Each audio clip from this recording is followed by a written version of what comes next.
Hello, good morning everyone again. We're here now to speak about how to decarbonize our future. We have a very exciting group of panelists today. They'll be able to share their experiences with getting us different plans to decarbonize the economy. So we're going to hear from people on the other side of the Atlantic and this side of the Atlantic in different countries. So it's going to be a very interesting discussion, especially with very many interesting panelists. So we're going to have Katie Hill, the Executive Director of BCorp in Europe, Francine Lemos, which is representing the BCorp in Brazil. We also have Marcelo Behar, which is the Vice President of Sustainability at Natura Corporation in Brazil.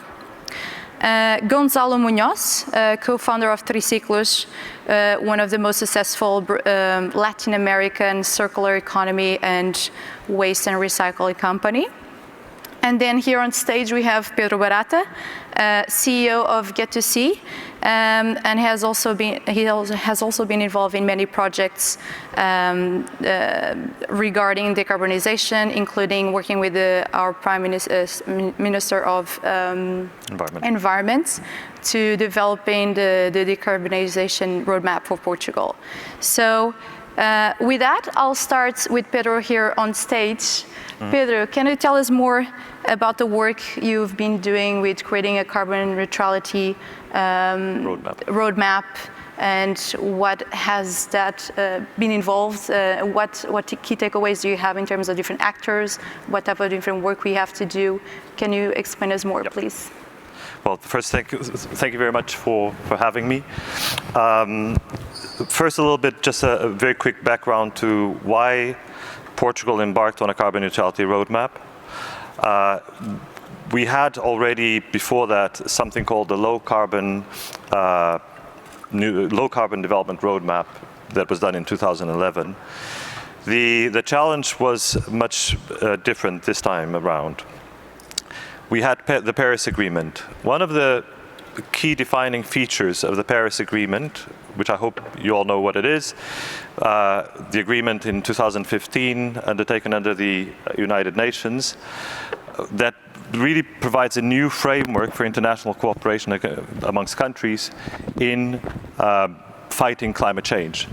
And the biggest, probably the biggest novelty of that agreement is the fact that it stipulates a global goal, so for every country in the world, for us to reach carbon neutrality by the end of the century. Carbon neutrality meaning that we have a balance between greenhouse gas emissions and removals sometime in the second half of the century. Then if you apply that to each country, so if you go from the global to the national level, that implies under any trajectory that is compatible with that global goal, that Europe, for example, needs to reach carbon neutrality at latest by 2050. So Portugal was actually quite daring, because right 1 year after the Paris Agreement at the Marrakesh meeting, the Prime Minister announced that we would take on a goal of reaching carbon neutrality in Portugal by 2050. So that is a step up of ambition from what we had just a few years before in 2011, because now we had to reach by 2050 essentially a balance of zero in Portugal. The work that we undertook, and that was a big team, of which João Pedro, by the way, and Rita, who's sitting next to him, were key members. The work that we undertook was premised on that. We need to get to 2050. How do we get that? And essentially the core of that exercise is a very standard energy modeling approach. So we put into an energy model, an energy systems model, what are the conditions and what are the technologies that reach us to 2050? But if that were it as an exercise, then it would be, I would say, very poor. Because the challenge of carbon neutrality is not necessarily just knowing which technologies get us there. There are many projects, and João Pedro just gave us one drawdown, that go through the list of technologies that we can use right now to achieve massive emission reductions. The challenge really in our society right now is to bring attention to what needs to be done to a wider stakeholder community. And so as part of that carbon neutrality roadmap, we had a communications plan, we had an engagement plan, we undertook several meetings where we discussed with the different sectors at a quite detailed level what technologies could be used and what would be the barriers to that implementation. As part of the overall process, we also undertook to have a carbon neutrality guide, something that unfortunately it hasn't been published yet, but the idea, and I think it's quite a welcome exercise. It's something that whenever I speak of this exercise, I get some nodding, let's say, from the audience. The idea is that as long as a carbon neutrality roadmap is just a government document, which it is right now in Portugal, it's been established as an annex to a law, so it is, for all practical purposes, the law of the land. But as long as it is just that, then it's never taken up by society. It needs to be transformed into something that is readable, communicable, and then actionable by stakeholders. What does that mean? It means that when you say that you need to put in a number of million of electric vehicles on the road, you need to discuss with the car industry, the Electric Vehicle Users Association. What are the barriers? What is the experience of an electric vehicle user right now in Portugal? If that is one key technology that we need. The same goes for renewable energy. The same goes for agriculture. In terms of the actual takeaways of the exercise at the end, I think it is really important that we understand that the issue right now, and I think João Pedro ended on exactly that note, is not the absence of technology. We have enough technology right now to get us a very long part of the way to carbon neutrality. Not totally, not nowhere near totally. We still need advanced technology and things that we probably are just experimenting now to get us all the way there. But the current technologies that we have in the roadmap pretty much would get us, I would say, 4/5 of the way to carbon neutrality by 2050. So that is one first takeaway, and it resonates with what João Pedro just told you. We do not need. This is not a moon landing experience. It's not that much of a challenge. It is a much more of a social challenge, and it should be understood as a social and an economic challenge, much more than a technological challenge. That is, I think, the most important thing to get at that. And that's where the role of stakeholders and the involvement of stakeholders is really important. And just to end my presentation, going back to more or less where I began. I've been going to Conference of the Parties, i.e. COPs, i.e. the annual meetings on climate change, as a negotiator on behalf of Portugal and the European Commission since 1999. So when I started, just to tell you, for example, the Portuguese delegation was around 20 people. And that was big, because the year before, in Kyoto, that was around 10 people. And the total number of participants at the meeting in 1999 was about 4,000 participants. All of them, without exception, were government delegates. Some of them, infiltrated if you want, were fossil fuel company lawyers, etc. That was 5,000. Fast forward to 2015 in Paris, we had 50,000 participants. And a large proportion of that were private sector. And perhaps the most hopeful ones were the progressive message from various groupings of corporate entities. And that's where I would end. Paris is a totally different type of framework, and one in which companies and non-government stakeholders have a key voice. to have. Thank you. Thank you, Pedro. Very good to know what's being done at a national level as well as international level, the changes you've been seeing over the next years. Now I'm going to pass on the mic to Gonzalo, who's with us via web. Gonzalo, besides running TriCiclos, as I mentioned before, he's also, like Pedro, been representing his nation, Chile, at Conference of the Parties, and he's also been advising the presidency of COP in COP25. He's also been involved in different other climate discussions that he will now be telling us more about. So, Gonzalo, hello, and now the stage is yours. Well, thank you very much, Patrícia, and thank you to Planetiers for this fantastic event. Let me jump from what Pedro has just explained, because in the Paris Agreement, that aspect that he mentioned on the role of the business sector moved quite strongly from being somehow recognized as part of the problem to becoming a relevant part of the solution, was formally recognized with what was the conclusion of the Lima Paris Action Agenda. So just starting from Lima, from COP20, the system that started recognizing that there is a possibility, but also there is a need. When we listen to John Pedro and all the fantastic solutions that were highlighted in Roundout, you can see that, as he said, most of that must be implemented by businesses, but also by cities.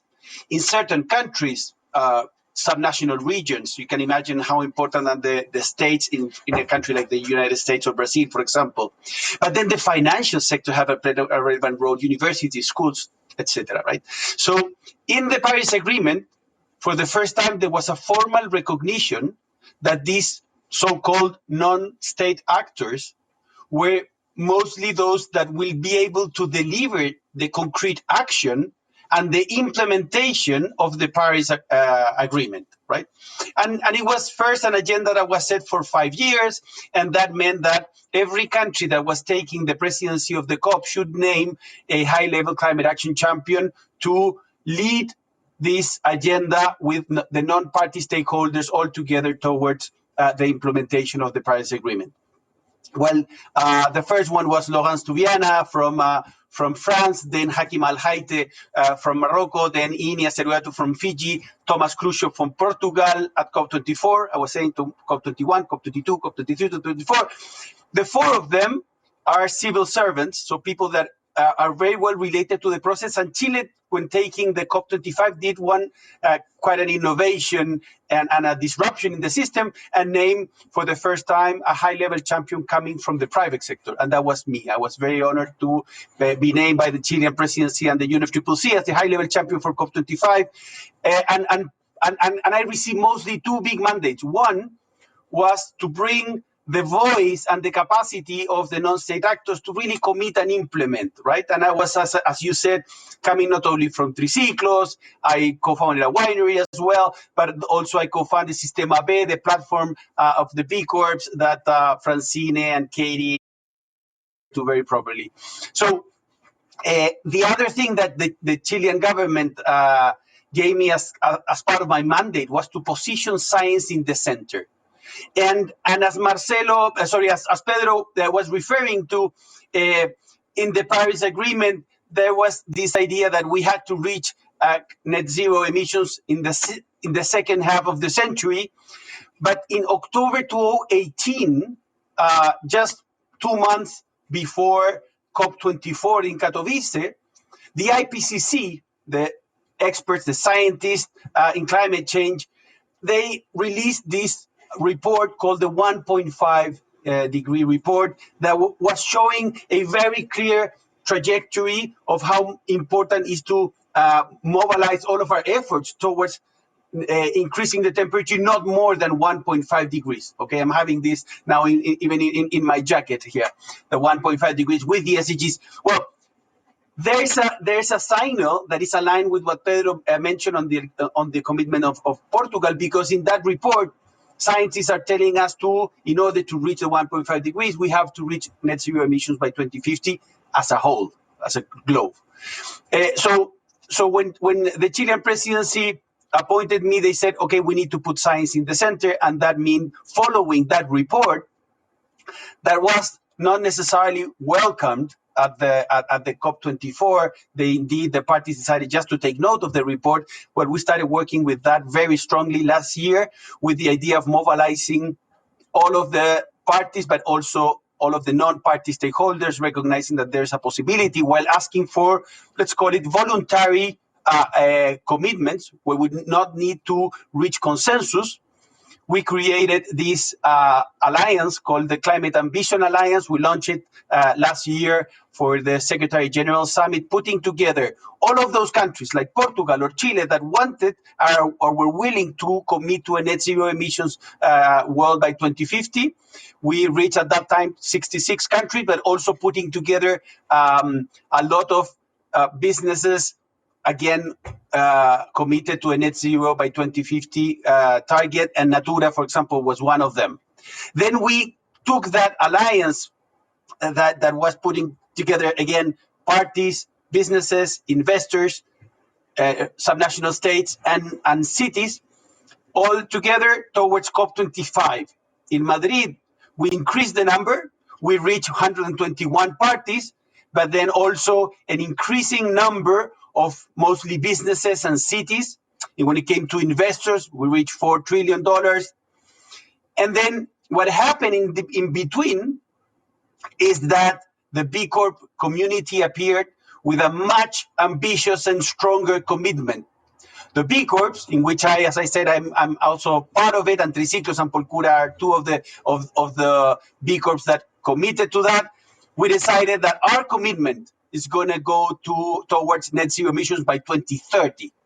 And then that community represented more than 530 companies. All of them went to with their commitments to Madrid at COP25, and then with the following high-level champion being Nigel Topping from the UK, we're now working in a collaborative way, because when you're a champion, you have to start with your previous year, and then in the following year, you work supposedly only 2 years. In my case, I'm going to be working in the role for 3 years because COP26 was moved to 2021.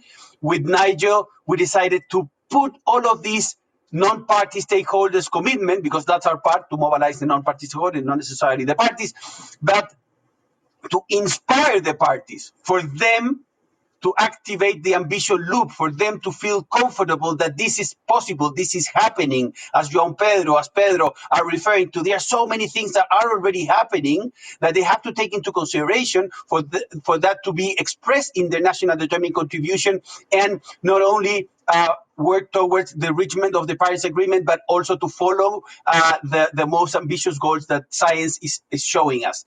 So what we're doing now is that we pack all of that in a campaign called Race to Zero. And Race to Zero is putting together all of these efforts, as I said, from now more than 1,100 companies from all around the world. We have now more than $5 trillion in investment committed to net zero emission through the Asset Owners Alliance. We have more than 550 cities. We have 24 major regions and more than 550 universities from different parts of the world. In between those businesses, we have now more than 800 B Corps, again, committed to net zero by 2030. And we expect that all B Corps of the world will reach Glasgow with a commitment at least to be net zero by 2050, and hopefully at least half of them to be committed by 2030. And I know that now Katie and Francine and Marcelo will speak longer about that. And what does it mean, as Pedro referred to, what does it mean in terms of the social and cultural challenge that we're facing, and as such as a great opportunity to do the best possible businesses in the world. Thank you. Gonzalo, thank you so much for your intervention here and telling us about the different targets that were set by big organizations and communities such as Conference of the Parties, and also showing us that not only those big organizations can play a role, the government and whatnot, but as well as we can organize our own communities and have our own set goals, which can even be more ambitious than the ones that government set and whatnot. So great, thank you so much. Now I'm gonna pass to Katie, so going to this side of the Atlantic again. Katie Hill, as I mentioned, is leading the BCorp movement in Europe. And first of all, Katie, hello, and it'd be great to have a quick introduction of what the BCorp movement is, but then it would be great also to hear from you what is Europe doing in this goal of reaching decarbonization, and what is BCorp doing as well here in this region. Lovely, absolutely. Thank you so much, Patrícia, and thank you to Planetiers for this lovely opportunity to be with you and to enjoy this wonderful conversation, and many that have gone before in the last 2 days as well. Yes, BCorp. So we just start with what a BCorp is and then pick up on some of the points that Gonzalo and Pedro made. BCorps are really companies that are achieving the highest possible standards that we can foresee in making an impact on their environment, on their social impact, on their communities, and in the way that they run their business and what they do with their business. So we set a high bar for a performance standard of what we think an impact-led business should look like. And BCorps have reached and achieved and exceeded what we have considered to be a performance level of impact. That's the first thing. The second thing they do is they bed into their company articles this commitment to run the business for the interests of all the stakeholders. So shareholders are one stakeholder, but they're not the only one. And so it elevates all the other stakeholders. And this could be customers, employees, future generations, the silent environment. It could be a range of different stakeholders who are all contributing and in some way enabling that business to operate. And that lodges the real long-term sight of a business into the boardroom, into the DNA of the company. That's the second thing that makes a B Corp. And then the third thing is this sense of together trying to increase and achieve and move towards ever greater impact. So the B Corp community is itself a movement, bringing and working with many, many other businesses who are showing the best way to be really impactful. So given all of that, you can see the obvious role that B Corps would step up to play, given that we are in an existential crisis with climate at a tipping point. So they really are ideally well placed to lead that. So through the initiatives and much of the energy that Gonzalo has expressed and has led in his own work, we've created a B Corp Climate Collective. It is open to anybody, any business who would like to join us on this this journey, and it's really bedded in the concept of interdependence, which is that business ought to be conducted as if people and place really matter. And so the B Corp Climate Collective now has over 800 companies who are all mostly but not exclusively B Corps, and they've all committed, as Gonzalo was saying, to be net zero by 2030. And what they're really focused on is, because we see that there isn't a shortage of ambition, and as Pedro said, there isn't a shortage of technology. What there is a shortage of is sometimes the ability to know how to make change happen. And so collaboration is a really important part of that. It's, if you're going to climb a mountain, you're much more likely to make it to the top if you're doing it well prepared, with a map and with other people who can help you take the steps as you need to, and be with you when you're flagging, and you can take the lead on from them when you are feeling strong.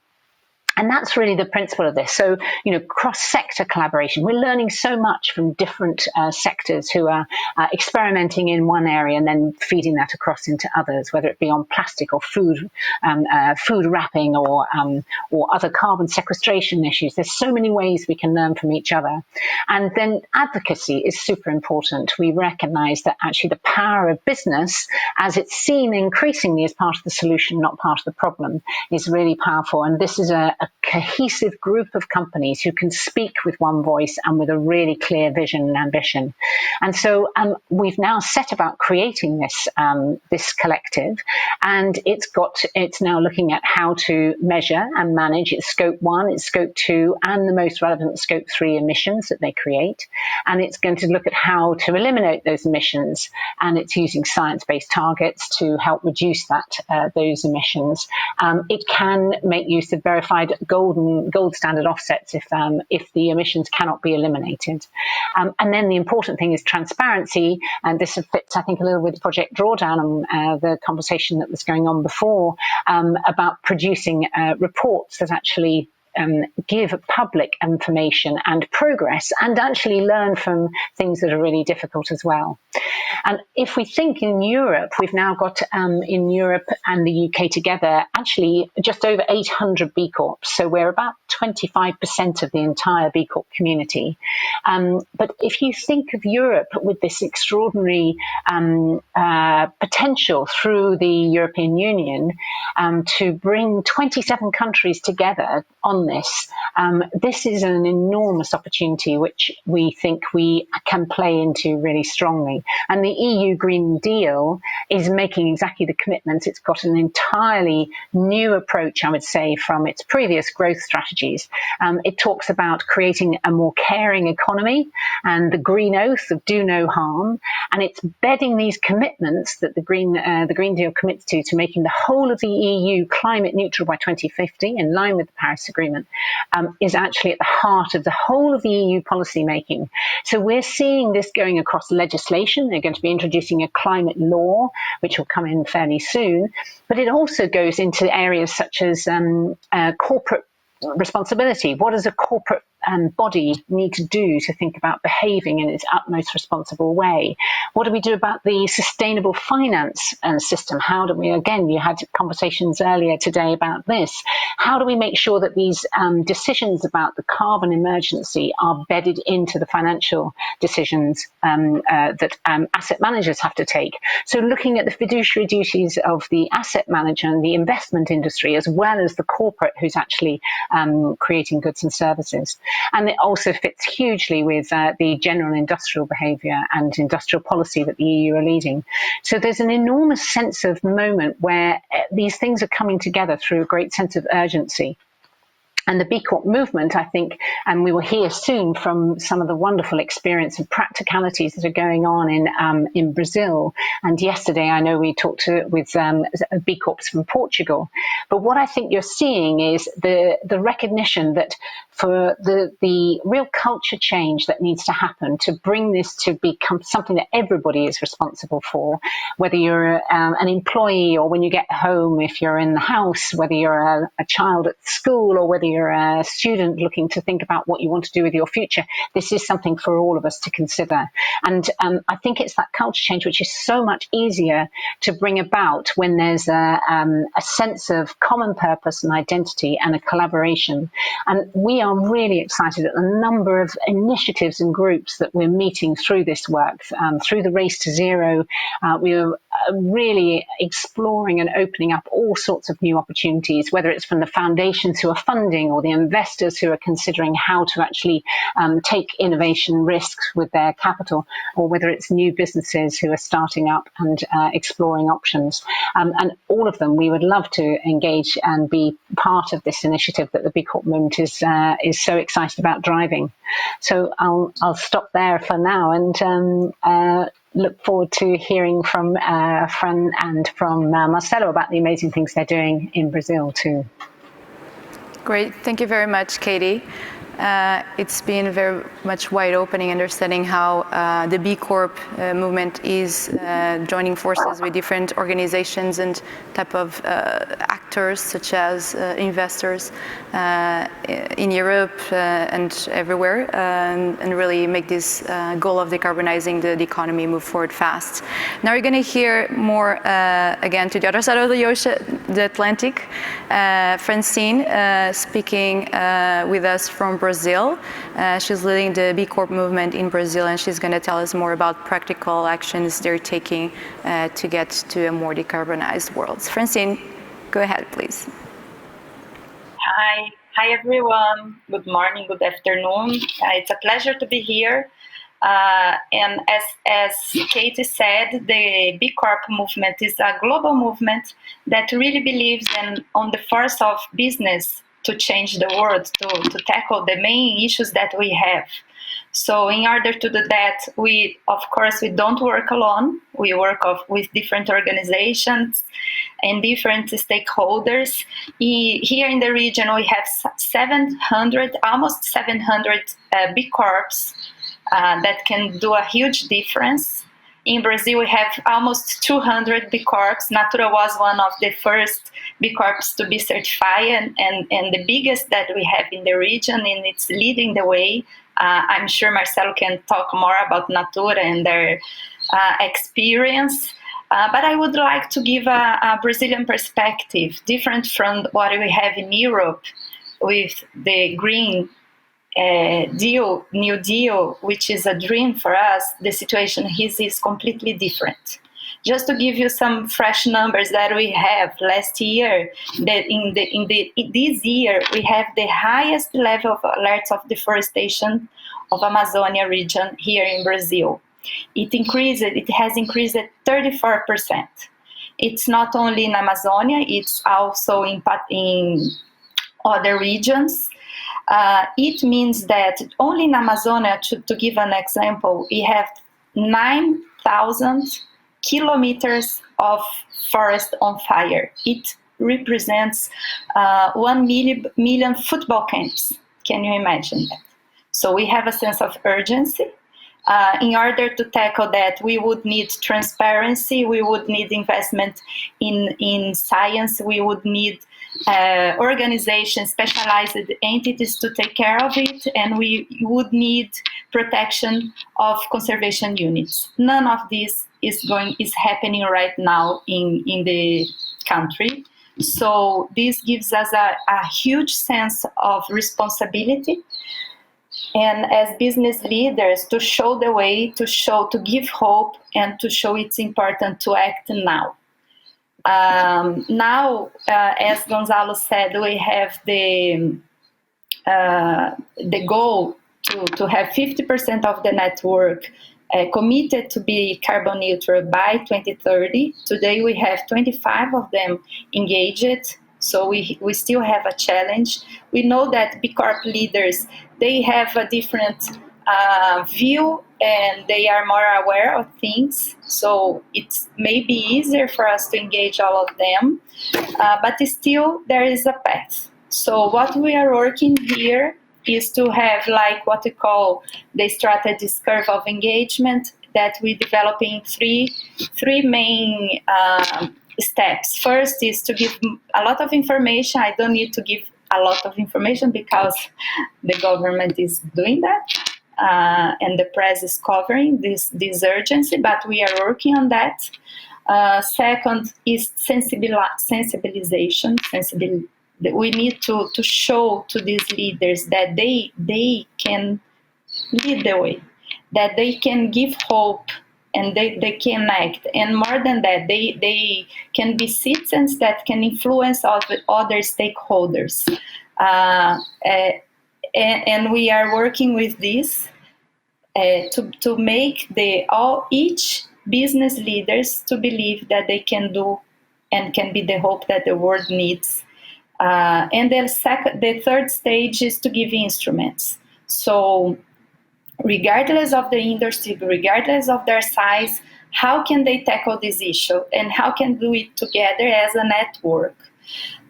We created a working group with the B Corps that are specialized in these issues, and we are like giving the hands for the other B Corps that are not still in the way. How they can do, what kind of actions that they can start to implement, independent of what they are right now. So that's the main thing that we have. It's to combine the sense of urgency with the sense of efficacy. It's possible, to show it's possible. I'm sure Natura has a lot to add in this sense. They are showing the way, and they are inspiring other B Corps that we can do it. And the last but not least, it's really important in the context that we are living to do advocacy.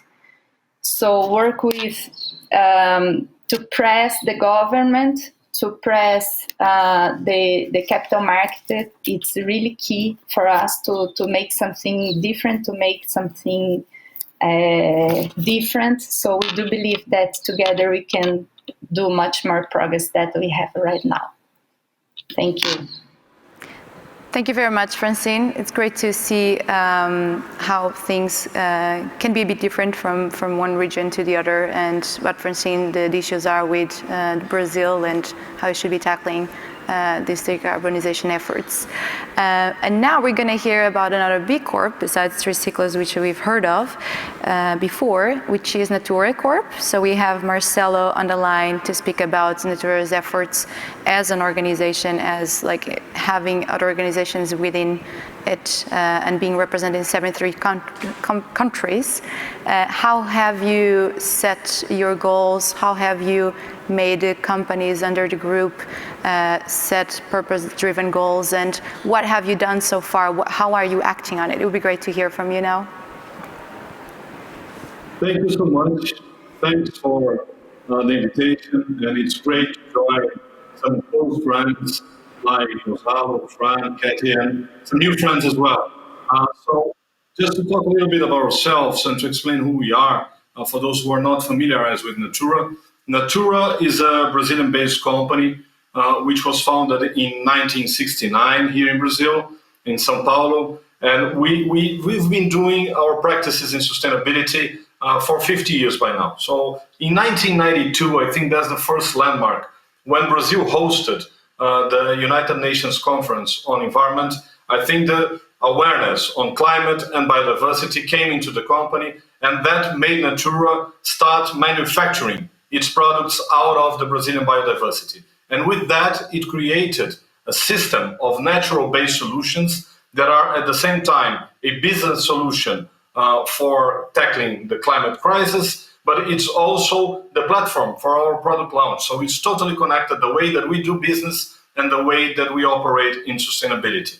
Nowadays, Natura grew a lot, and we became Natura & Co. So we are a group of companies with brands that some of you are familiar with. So we did in 2012 the acquisition of Aesop, which is an Australian brand, and in 2017 from The Body Shop, which is a British brand that was under L'Oreal for the last 10 years. And this year, in 2020, we welcomed Avon to our family. So now, with all those four companies together, we form Natura & Co., a company for which I'm the Vice President of Sustainability and Group Affairs, which is a company that has over 6 million consultants and representatives in 100 countries, 40,000 employees, over 3,000 stores. So we got the scale to do what we were doing in Brazil on a global scale. And that's the work that we are really advocating for Natura & Co. To really move on. We became a big company gladly here in 2014, and I think we were the first traded company to become B and to change our status and all our legal obligations to provide information and to provide results not only to shareholders but also to the environment and to society as a whole. Given that, and having said all of this, we propose some clear targets for us for the next 10 years for what should be our decade of action, not only for Natura & Co., but for the world as a whole. So as Gonzalo mentioned, we had the commitment to become net zero on carbon emissions by 2050, and we moved that commitment 20 years to become net zero by 2030 for our 4 brands on scopes 1, 2, and 3, considering science-based targets initiatives. So with that, we provided the guidelines and the targets where we want to reach on the climate pillar. But that's not the only thing that we are doing on the climate pillar. I think one other very important topic, since we are a Brazilian-based company, Brazil is at our heart, is where everything started, is our stronghold, and we are here totally connected to the country. We are also stating that we are going to protect the Amazon. So protecting the Amazon is not only something that we say, it's something that we do for the last 20 years. We operate in the region with 32 different communities and 32 different suppliers that provide us the natural ingredients out of biodiversity. And with that work, consider everything we do with nature. Nowadays, we are currently preserving an area in the Amazon which is half of the size of Holland, 1.8 million hectares, which is nothing for the Amazon. The Amazon is much bigger, and Natura itself cannot do anything that is meaningful unless others join. That's why we are also engaging on many collective efforts that I invite you to get to know and to get familiarized with. I think one of the most important is one initiative called Consultation for the Amazon, in which we take a multilateral approach as the UN suggested. So we are not considering that, as Pedro mentioned, governments do have a major role to play, not only on carbon emissions, but also on protecting the biggest systems on Earth. So especially the tropical forests, where you have the biggest amount, not only of conservation of carbon, but also where you have the biggest amount of biodiversity in place. So we are doing that, and we are bringing many others on that journey, trying to measure what's going on in the Amazon, trying to implement and to induce reforestation and to get different nature-based solutions for the Amazon, and recognizing the best initiatives for conservation. It's very important for us also to have some new measurements and some new metrics that will allow us to see what's going on in climate. And I think we evolve a lot in terms of carbon for both governments and private sector, creating the science-based initiatives for carbon. But there is a lot to evolve in terms of biodiversity. We don't have it yet. We don't know how much nature is being gained or lost by different business activities or different national activities as well. So we committed ourselves also to help to build science-based targets for biodiversity. So taking the Nagoya Protocol, which is something that we've implemented here in Brazil, it became a national law. Now we share benefits in a pioneering way with communities. We share the access, and we share our resources for the traditional knowledge, considering that the traditional communities, they are the guardians of the most important ecosystems on Earth. So now our job will be to take that globally and to help the Nagoya Protocol to land in every geography where we operate with our 4 brands. So that's one of the 3 pillars that we are committing for 2030, which is the first one, to address the climate crisis and to protect the Amazon. So I think that was where our discussion really landed, and those were the topics that we've mentioned. But together with that, we also place another big pillar on social, where we promise ourselves to defend human rights and to be humankind, and to have targets for inclusion, targets for tackling the gender gap, but most important for that discussion, to have in place all the strengthening of our human rights policies towards communities and towards our supply chains on the most crucial ingredients that we supply from. So there is a large connection between how we operate, how we deal with suppliers, how we deal with communities. I think that's how Natura learned to do its business, and that's how Natura & Co will operate from here on. And finally, there is a third pillar that really connects us with Gonzalo and many other big companies, which is to embrace circularity and regeneration. So everything, we are a consumer goods industry, we are in cosmetics, everything we produce does have a result, and that result should come back and should not harm nature as it currently does nowadays. So we are committing to full circularity of packaging, to have 95% of our ingredients being renewable and natural and biodegradable. And we will invest in regenerative solutions that we could discuss on another day when we have a little bit more time to disclose that. Thank you so much for the opportunity. I think on a glance, that's where Natura & Co is, and that's what we're trying to build. We welcome you on our journey. Thank you. Thank you very much, Marcelo. I think this was a great overview of what corporates can really do at their own, let's say, individual but corporate level. And I could follow up with so many things here, but I'll start with probing Pedro here. So we see from the BCorp movement, there's a lot of, let's say, community action, so that not that related to governments, where actually these communities are the ones implementing, setting their own targets. So we have in Portugal the target of becoming net neutral, carbon neutral by 2050, but like these organizations are doing it by 2030 and setting those commitments and really doing those action plans. So first of all, I'd like to hear your opinion on that. So are we not being aggressive enough at the government level? That's a tough question, because I was the coordinator of the carbon neutrality roadmap. But let me try an answer. When Portugal announced, this was 2016, when the Prime Minister announced that we wanted to be carbon neutral by 2050, there were probably around 10 countries in the world that had done a similar announcement by then. So you could say that was very progressive by then. What has since happened is that you now, for example, have the whole of Europe committing to carbon neutrality by 2050. So that makes us just, let's say, average. And then I think something that will, well, I don't know if I have the social license to say this, but the carbon neutrality roadmap was very good. I think, personally, I'm very proud of what we all did as a team and what the government actually put into paper. But in all honesty, I think we could be more ambitious than that. We as a country could definitely be more ambitious. And one of the things that I find fascinating is seeing how the conversation has changed between what used to be kind of a fringe conversation on ambition, even within the government. I mean, I worked with the government 10 years ago. I remember saying at one point, we should commit to minus 40% by 2020, and people in the Ministry of Environment going, there goes the environmentalist nuts.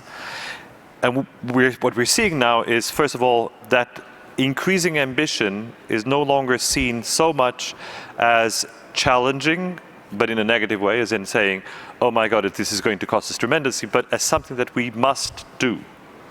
And that also percolates all the way to some of the business, including some that we are not expecting to see.